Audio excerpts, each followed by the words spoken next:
Welcome to the To Be Honest podcast. Today, I have the great honor of speaking with not one, but two special guests, Faustine Wang and Sasha Afroz of Artruism, which is a student-run initiative that provides a platform for artists to connect and serve the community. Faustine is a first-year student at UCLA, majoring in cognitive science. She loves art and is fascinated by intersections between different fields, including psychology, art, and computer science. She also really loves connecting with people from different backgrounds and is interested in exploring how community and art interact. Sasha is the co-president of Artruism and a second-year undergraduate student at UC Davis, majoring in psychology with a bio emphasis and hopes to pursue psychiatry in the future. She's very interested in the connections between medicine and the humanities, as well as the role that art can play in self-expression and the discussion of mental health. So welcome, Faustine and Sasha, to the podcast. Thank you. Excited to be here. Yeah, thanks for being here.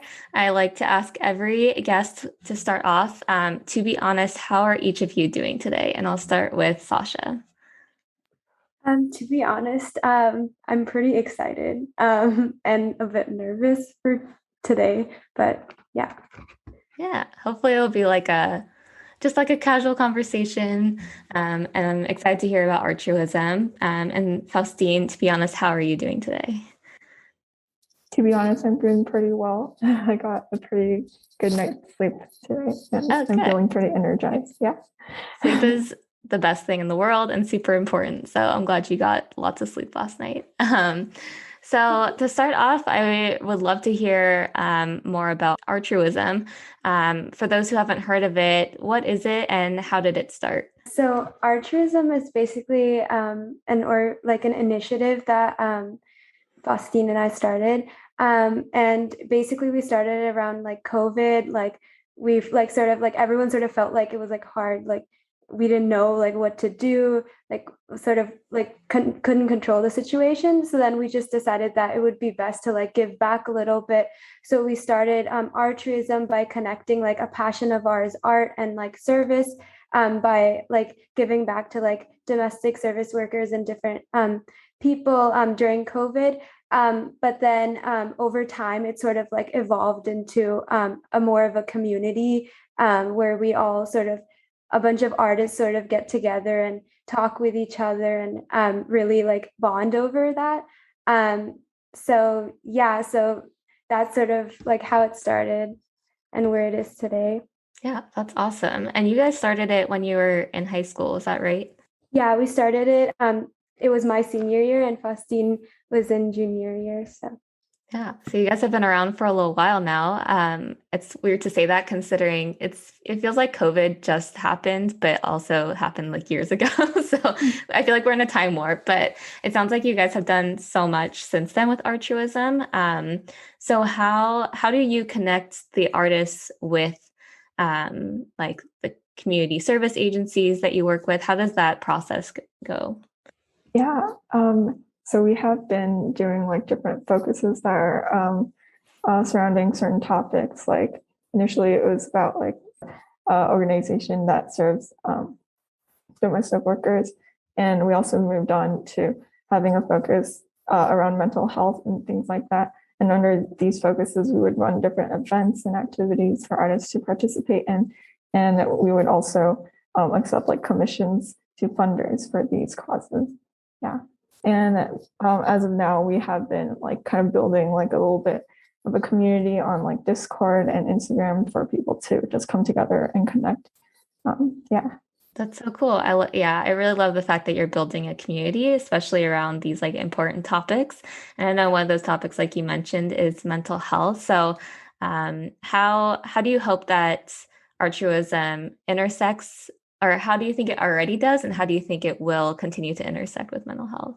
Yeah, as we mentioned earlier, we have done a focus around mental health, which we posted information in social media, Instagram posts from To Be Honest, right, and also other orgs.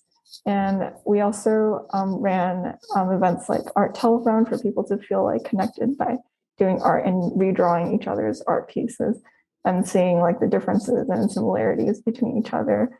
And I think like moving forward beyond like just the focus, we also create like a community where people can really just connect based on a common interest and and just be themselves and have fun. Yeah, and I find that really important. Yeah, that's awesome. I feel like there's so many people, especially youth in our community and young adults who express themselves through art. So the fact that you're creating like a community group is really amazing. Have you ever met in person to create art together, or is it mostly all online? So yeah, mostly it's been online. I think it was like a big advantage for it to be online because we could connect with different people, but also at the same time, like obviously in person, it's like there's another connection. So we started different clubs at like schools and universities so that we could start doing things in person a little bit and sort of expand on that community and make it like a bit closer. So there's one at UC Davis and one at Pali High School right now. Very cool. Do you guys have hopes to expand in the future to other high schools or universities as well? Or what do you see the future of Artruism being? Yeah, I think currently we want to solidify like once again like our focus and like our connection between art and different fields such as mental health. And we want to further like solidify everything and then we want to like expand after that. So right now we're just focusing on the community aspect of Artruism. Mm-hmm. Yeah, I love that. You're like starting, kind of like a small community and you'll eventually grow. I mean, through word of mouth and all the good work that you're doing, I have no doubt that this will become a bigger thing. I'm curious what for you personally, each of you has been the best thing to come from Artruism. I think Artruism, it was just really nice to meet like people in my age and like sort of like in high school and in college who are like youth who are like really interested in art, but like not only art for themselves, but also like using art to help the community. Like everyone's on like the same page, but everyone's also unique at the same time. So it's really interesting. And also I feel like I've met a lot of friends from Artruism. We knew each other before, but we sort of became closer through Artruism. And I also met a lot of people who ended up going to Davis with me. So it was really nice. Yeah, that's awesome. How about you, Faustine? I think I can also echo the feeling of just meeting new people and really getting inspired by the different things people are pursuing and the things people are passionate about. I met like artists who do like different like different media. They like people do painting, but there are also people who are interested in like music and even just even engineering. I feel like that also incorporates a form of art in there. And it's really cool how people use these different forms of art and creativity to really also give back to the community and to see like what kinds of issues everyone is like passionate about. And yeah, I feel like just like learning from everyone has been a really great experience. Yeah, that's really amazing. I love that you guys have started this. And if people out there listening and are interested in joining Artruism, how can they go about getting involved? Yeah, I think a great way of getting involved and being like really directly involved with us now is like first, like you guys can follow us on Instagram at like Artruism_. And we also have a Discord server that you can find through our link in bio from our like Artruism Insta. And you can also find it on our website, www.artruism-initiative.square.site. It's a little bit long, but you can also find it in our Insta bio. Awesome. Yeah. And I can include all those links in our episode show notes so that if someone is interested and wants to check out every single thing that you guys have going on, then we can definitely link to those things there. So yeah, I definitely want to help promote this amazing project and program. I think it's really great. So thank you so much for sharing about that. And I'd love to hear, Faustine, I know you have a bit of experience with mental health. So I was wondering if you wouldn't mind sharing a bit about what you've experienced and what mental health challenges you faced. Yeah, of course. As for me, I feel like I struggled a lot with anxiety and some depression during high school. because I moved a lot, and also because of like the academic stress at my school. And yeah, I feel like it was a very interesting, I say, like difficult experience, kind of just navigating that while balancing like different like responsibilities in high school and things like that. And I feel like what really helped me during that experience is really just like opening up to my family and just really allowing myself to be vulnerable and finding like acceptance in people who are close to me and who like are willing to help and support me.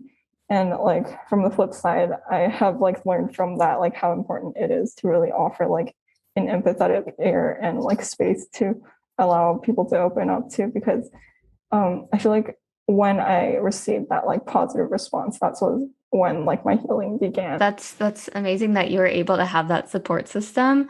And I'm kind of curious for those out there who think that their loved ones or friends would be supportive of them, but they don't know how to approach that conversation. Do you have any advice for kind of how to break the ice with those kinds of conversations? Like when you were first struggling, did you approach your family or friends in a certain way, or did you say anything in particular? I feel like for me, I cannot like remember like very specifically of how it started, but I think like there are people who I would see like on a daily basis, like say my obviously my mom, who is there for me like during like lunch or I say like dinner, when we would like get together and sit down during like a quiet time. I would maybe bring up the conversation like of, I don't know, like how my day was and things like that. So like these opportunities, like shared moments, like quieter, like maybe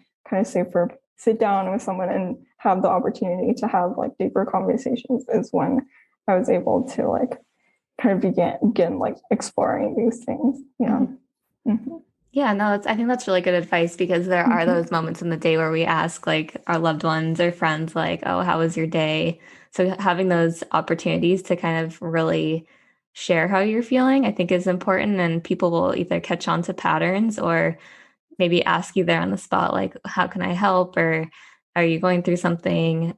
So yeah, I think that's really good advice. Thank you for sharing that. And I'm just curious, if you don't mind sharing, did you go through like therapy, or did you seek professional assistance to address your mental health? Yeah, I was able to receive some help from my school. They do offer like mental health services, which is really great. And yeah, if people's schools also offer those things, I think it's a very valuable resource.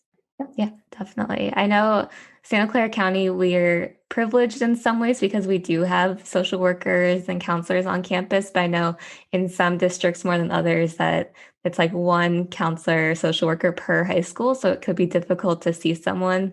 So school is definitely a great place to go, but if there are other people that you can talk to outside of school, I also think that's definitely important.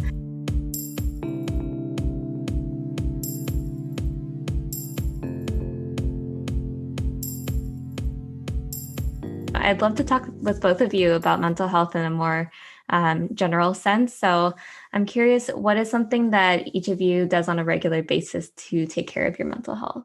I think like for me, I think like meditation and like just like reflecting on like sort of like my priorities. So I'm no longer like sort of, I don't know, like just reflecting on like how I don't have to necessarily like do something like right away. Like I can take time for myself and like think about it a little bit, and like because school and everything can get really stressful, and then also like with everything added, it's like a lot. But then if you like just taking like a few minutes and or like talking to a friend or something is really helpful for me. Mm-hmm.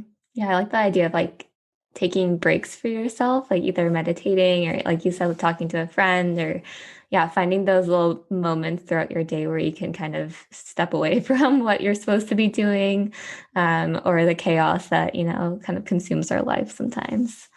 And Faustine, how about you? Yeah, something that I do kind of regularly, but also kind of spontaneously, is doing like journaling. I've like in the past I did like give myself a structure, but now like I feel like I kind of just journal, like also as like what Sasha said, like when I have like a break in the day, just like reflect a little bit on how I'm feeling. And I kind of do it more free form so I don't feel like the structure as much. And yeah, and I feel like really connecting with friends and just chatting a little bit is definitely very helpful as well. Yeah, cool. Yeah, that's awesome. I've heard that the free form style of journaling is a lot easier to get into sometimes for people because you just like start writing and like whatever comes to mind, just like get it down on a piece of paper and like the thoughts will start flowing. So I think that's really cool. And what would you both say to someone who is currently struggling with their mental health? I would just say like obviously um you're not alone. Like there's a lot of people in the same like situation, but then at the same time, um like your situation is also unique to you. So you can like talk to a loved one and just sort of like what Faustine was talking about with like reaching out for help. And it can be hard, but like just knowing that there's always like people and like resources available for you. And in like they'll be presented in like a non-judgmental way. And it's just like very in an open and supportive environment. If you like find that for yourself, then I think that's really beneficial. Definitely. I 100% agree. Yeah, I think I just want to remind everyone who might be struggling with mental health that you deserve to have help and you deserve to be like to feel better. So definitely like yeah, reach out to people and look for resources, look for help, and you got this. Yeah, there's always hope and help Yeah. available. So I know it's so hard. I feel like it's kind of cliche sometimes to say that, but at the same time, like it is true. And it is hard to see when you are going through a mental health challenge that there is hope or help available, but it does exist.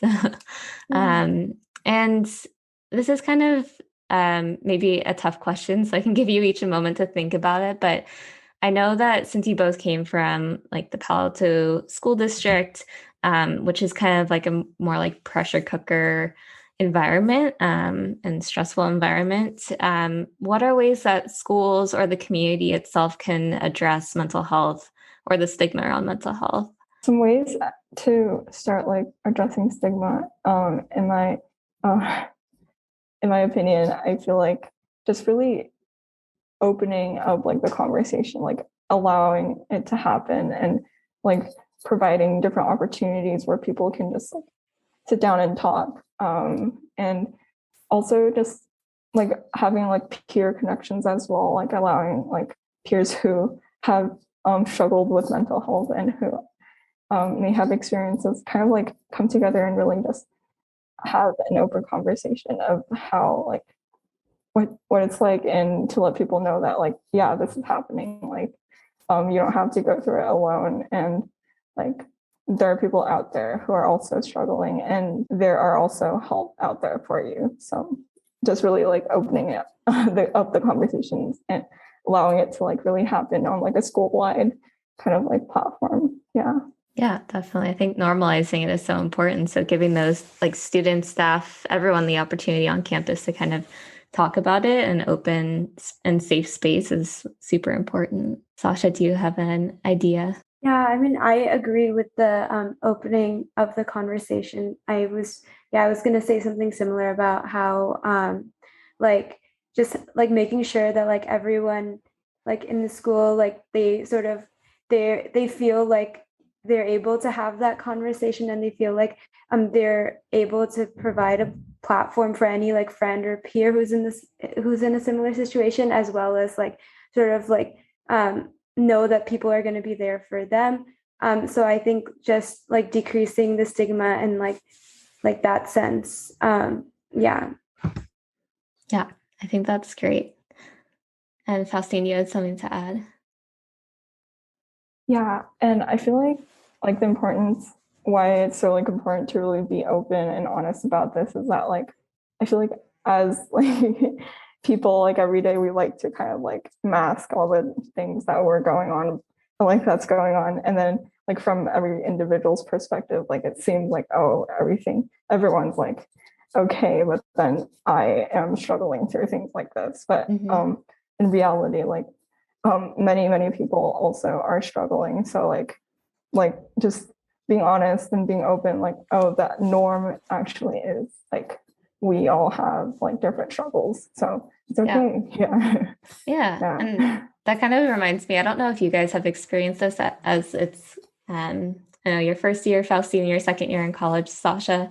But when you connect with friends from like back home and you're catching up with someone like on the phone, I feel like my go-to is always to say all the good things that are happening and maybe not necessarily the bad things that are happening.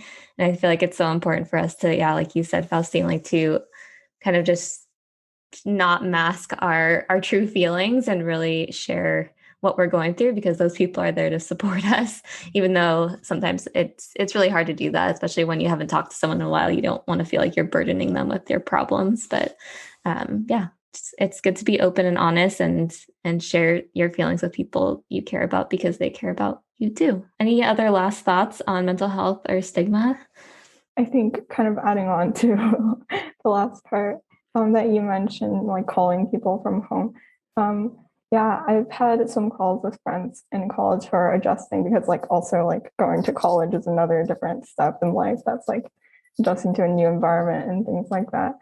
And it might not seem like it at first, but it seems like many of our friends at first were also like a little bit anxious and scared, because there's so many new people and we don't have like really like real life friends yet. And it's been feeling lonely, but I feel like really calling and being honest about like having that is like so important, and it really helped us like build kind of a sense of like connection as well, and really have like the strength to move forward and really reach out to new people and make new friendships.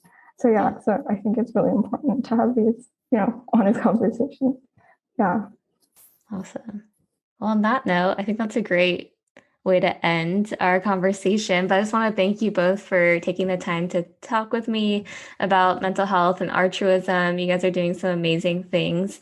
So before you go, I just wanted to give you guys the platform to share any like social media or any things that you're working on outside of Artruism, or you can share more about Artruism if you'd like to. But Sasha, I can start with you if you'd like to share anything. Yeah, I mean, I guess I would just say like, for Artruism, like you can like feel free to like follow our Instagram, and then also if anybody has like any ideas or something that they're willing to incorporate into Artruism, or something that they feel like connects with our mission of sort of art and service, then they can feel free to like email us at general@artruism.co. And we're like really open to like new ideas right now and willing to incorporate them and also introduce like new people to our team. So feel free to do that. Awesome. Thank you.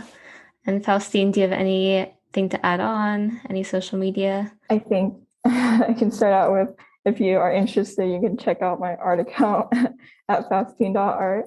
And also like, if you ever want just like a chill place to chat about art and share like your work, and or maybe just like chat, our like Discord is open, like feel free to hop on.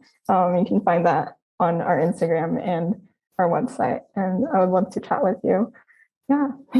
Perfect. I love that you guys have that space open and available to really anyone who's listening. So thank you for offering that.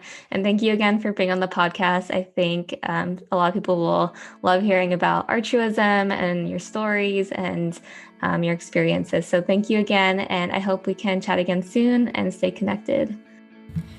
The To Be Honest podcast is a creative platform that enables youth and young adults to share their personal experience with mental health to help normalize the conversation around this often taboo topic. To Be Honest is a program of Momentum for Health and is supported by District 4 Inventory Funds, Republic Urban Properties, and BetterHelp. To learn more about To Be Honest, visit tobehonest.today or check us out on Instagram, Facebook, Twitter, and YouTube. The To Be Honest podcast is hosted and edited by Avery Cruz, as well as edited by Peyton Dillehay. Music for the podcast was created by Julia Steele. For more information, check out the episode show notes in the streaming platform of your choice. Happy listening!